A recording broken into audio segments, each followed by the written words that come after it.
Всем доброго времени суток! В данном видеоролике я расскажу про такую страну, как Чили. Приятного просмотра! Государство находится на юго-западе Южной Америки. Вот такая длинная узкая полоса между Тихим океаном и горами Андами. Также существует так называемая Чилийская антарктическая территория, на которую претендует Чили в Антарктике, с населением в 130 человек. Аргентина и Великобритания считают часть указанной территории своей. На момент выдвижения территориальных претензий на эту территорию уже претендовали Япония и Великобритания. Государство на востоке граничит с Аргентиной, на севере с Перу, на северо-востоке с Боливией. Площадь 750 тысяч квадратных километров, 37-я в мире. По размерам примерно такая же Турция и Замбия. Территориально Чили больше любого европейского государства, за исключением российской части в Европе. Страна делится на 16 областей. Население 18 миллионов человек. 60-е место в мире. Ближайшие страны по примерно такому же населению – Мали и Казахстан. Валюта – чилийский песо. До вторжения испанцев в Чили доминировали индейский народ мапуче. В конце 13-го – начале 14 веков северная часть Чили, до реки Мауле, была завоевана инками. Южнее реки Мауле племена мапуче не подчинились инкам, оказав им ожесточенное сопротивление. В 1535-50-х годах испанские конкистадоры завоевывают побережье Чили и основывают несколько городов, в том числе нынешнюю столицу и крупнейший город страны – Сантьяго. Испанцы не нашли в Чили богатых залежей драгоценных металлов, и колонизация приняла сельскохозяйственный характер. Позже обнаружили значительные залежи меди. Примерно в 1818 году была провозглашена независимость Чили от Испании. Развитие государства вплоть до Второй мировой войны предопределялось сначала добычей селитры и меди, затем стали добывать уголь и серебро. Добыча полезных ископаемых привела к значительному экономическому росту. С 2012 года является страной с высоким уровнем доходов населения. Это одно из самых экономических и социально стабильных государств в Южной Америке, лидирующее в рейтингах экономической конкурентоспособности доходов на душу населения и имеет самый низкий уровень умышленных убийств в Америке после Канады. Один из крупнейших экспортеров фруктов, а также рыбы и изделий из древесины. Но есть и слабые стороны. Большой спад цен на медь на мировом рынке приносит временами до 40% убытков экспорта. Большая зависимость от внешних поставок нефти, около 90% от всей потребляемой. Зависимость от американских торговых партнеров и относительно слабая валюта. В Чили самый высокий размер минимальной оплаты труда в Южной Америке, а также второй самый низкий уровень коррупции среди стран Латинской Америки после Уругвая и занимает 27 место в мире, на одну позицию выше США. Протяжность страны с севера на юг 4630 км и 430 с запада на восток. Климат Чили варьируется от тропического пустынного на севере до умеренного океанического на юге. Средняя температура на юге плюс 10, на севере 18.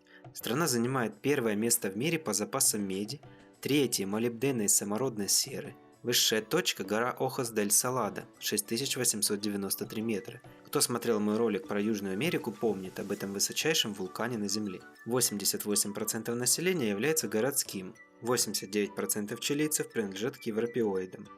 Остальные – мапуче.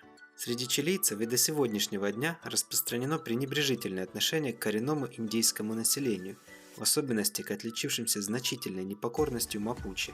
Чили представляет собой страну с наиболее сильными и опасными антисемитскими тенденциями во всей Латинской Америке. Первым случаем масштабного подстрекания антиеврейской истерии в Чили стали сформировавшиеся в XIX веке параллельно с началом миграции на американский континент евреев из Российской империи. Среди населения Чили разжигались страхи о стремлении евреев украсть земли Патагонии для формирования на них собственного государства. В стране распространены случаи осквернения еврейских кладбищ и оскорбительные, либо призывающие к расправам над евреями граффити на синагогах. В стране самая высокая продолжительность жизни населения в Южной Америке – 80 лет. Теперь перейдем к крупнейшим городам. На первом месте, конечно же, столица Сантьяго с населением 6 миллионов 160 тысяч человек. Назван в честь святого Иакова. Имеет статус столицы с 1817 года. Основан в 1541 году. Примерно таких же размеров Мадрид. При этом в Мадриде почти в 2 раза меньше населения – 3,3 миллиона. Один из крупнейших городов Южной Америки. Треть населения всей страны проживает в столице. Максимальная высота города 900 метров над уровнем моря. Город подвержен землетрясениям. До Тихого океана около 100 километров. В нескольких десятков километров находятся активные вулканы Тупунгата высотой 6570 метров, Тупунгатита – 5913 метров, Сан-Хосе – 5856 и Майпа – 5323. Климат средиземноморский, осадков мало, около 300 мм в год. Из-за нахождения города в котловине существуют проблемы выхлопных газов и смога. Метро в Сантьяго существует с 1975 года и состоит из 7 линий. Интересно то, что все такси имеют черную окраску с желтой крышей. Железнодорожный вокзал один. Единственное регулярное железнодорожное сообщение на дальние направления связывает Сантьяго с городом Чильян. Из-за недостаточно развитой транспортной системы очень часты пробки, и поездка может задержаться на несколько часов. Городами-побратимами являются Санкт-Петербург, Киев, София и другие. За столицей следует Вальпараисо с населением 900 тысяч, включая агломерацию. Город расположен в 104 км на северо-запад от столицы. Вальпараисо – основной порт Чили и второй по величине и по значению город страны. Также здесь главная военно-морская база. Расположен на холмах, поэтому здесь большое количество фуникулеров как средство передвижения. Но также присутствует троллейбусная система, известная тем, что в эксплуатации самые старые троллейбусы в мире, выпущенные в 1946 году. Город украшают мощеные улицы, что создает неповторимый дух старины, признан наследием ЮНЕСКО. Город-побратим Новороссийск. За Вальпараисо следует Антофагаста с населением 362 тысячи. Данный город расположен в одном из самых засушливых мест на планете – пустыне Атакама. Ежегодные осадки здесь примерно 3 мм. Был даже период в течение 40 лет, когда дождей вообще не было. Среднегодовая температура плюс 18 и практически не колеблется. Своим экономическим развитием Антофагаста обязана в первую очередь добыче полезных ископаемых. Первоначально наиболее важным объектом добычи являлась гуана, позже медь. Далее Консепсьон – 230 тысяч. Третий по численности город в Чили. Несколько раз был сильно поврежден землетрясениями, последнее из которых было магнитудой 9 баллов в 2010 году и оставило без жилья около 2 миллионов жителей. И завершает Ла-Сирена – 221 тысяча, через который проходит Панамериканское шоссе. Что же касается чилийской кухни, то это традиционная испанская в сочетании с местными продуктами. Также оказала влияние французской и немецкой кухни. Уникальные виды рыб, моллюсков, ракообразных, водорослей, которые растут благодаря течению Гумбольдта, отличают чилийскую кухню от остальных. Со времен Средневековья основу составляли картофель, кукуруза, бобы и морепродукты. Обед и ужин часто заканчиваются травяным настоем, как правило пайка, мексиканский чай, чтобы помочь пищеварению. И, наконец, фрукты и ягоды на десерт, в основном клубника. В 17 веке выпечка была популяризована монахинями, которые готовили в монастырях. Популярная чилийская поговорка «Tiene mano de monja» «У нее руки монахини» обозначает того, кто действительно хорош в выпечке или приготовлении пищи в целом. Интересными продуктами выделю фрукт черемойя, произрастает только в Андах. Плодовое дерево высотой 5-9 метров. При употреблении они разрезаются и мякоть съедается при помощи ложки. На вкус смесь банана, папайи, персика и ананаса. Семена для человека ядовиты. Также часто употребляется аджи или зеленый чили, киноа, авокадо. Ввиду географического положения огромное разнообразие морепродуктов, в частности песчаный сол, треска, альбакор, хек, горбыль, ставрида, конгер, патагонский клыкач, рыба-меч и другие. Из моллюсков морские ушки, устрицы, креветки, паучьи крабы, кальмары, мидии. На севере страны используют мясо ламы и альпаки. А сейчас расскажу о рукотворных достопримечательностях и начну, пожалуй, со столицы, которая в 2013 году закончилось строительство самого высокого небоскреба в Латинской Америке – Гран-Торре-Сантьяго. Также является одним из самых высоких зданий в южном полушарии. Гран-Торре-Сантьяго входит в крупнейший торговый центр Латинской Америки. Высота сооружения составляет 300 метров. 1 августа 2015 года была открыта для посещения смотровая площадка под названием Sky Costanera.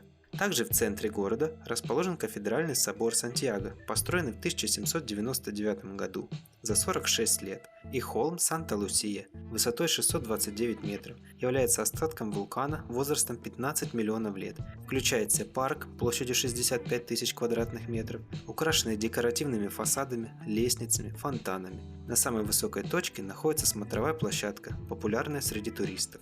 На окраине столицы находится храм Бахаи, открытый в 2016 году. Он имеет круглую форму и состоит из 9 арочных парусов, выполненных из мрамора и литого стекла. Как и все молитвенные дома Бахаи, он открыт для всех, независимо от вероисповедания или каких-либо других различий. Все молитвенные дома Бахаи имеют круглую форму и 9 сторон. Соответственно, храм Сантьяго окружен 9 входами, 9 дорожками, 9 фонтанами, а структура состоит из 9 изогнутых парусов, имеет высоту и диаметр по 30 метров. Также у нее есть несколько наград. А вот в городе Винья-дель-Мар можно посетить замечательный ботанический сад, основанный в 1951 году. В общей сложности в ботаническом саду культивируется 1168 видов растений, из которых 269 являются эндемиками Чили, и многие из которых находятся под угрозой в дикой природе. В видеообзоре Уругвая я упоминал памятник «Рука Пунта-дель-Эсте». Так вот, в Чили есть аналогичная скульптура в пустыне Атакама, области Антофагаста, высота 11 метров. По замыслу автора, чилийца Марио Ирарасабаля, его работа должна выражать человеческую несправедливость, одиночество, горе и муки, а столь заметный размер – уязвимость и беспомощность. Материал конструкции – бетон на стальном каркасе. Открытие состоялось в 1992 году. Кстати, уругвайская рука является также его работой. 13 марта 1904 года на перевале Бармеха в Андах воздвигнут памятник Христу Искупителю на линии границы между Аргентиной и Чили. Открытие памятника ознаменовало праздник мирного урегулирования конфликта из-за спора о границе между двумя странами, стоявшими на грани войны. Во время открытия 3000 чилийцев и аргентинцев пришли на открытие памятника, несмотря на то, что он находится в пустынной местности. Также прибыла армия двух стран, которые еще недавно собирались воевать друг с другом. Вместе они произвели торжественный залп.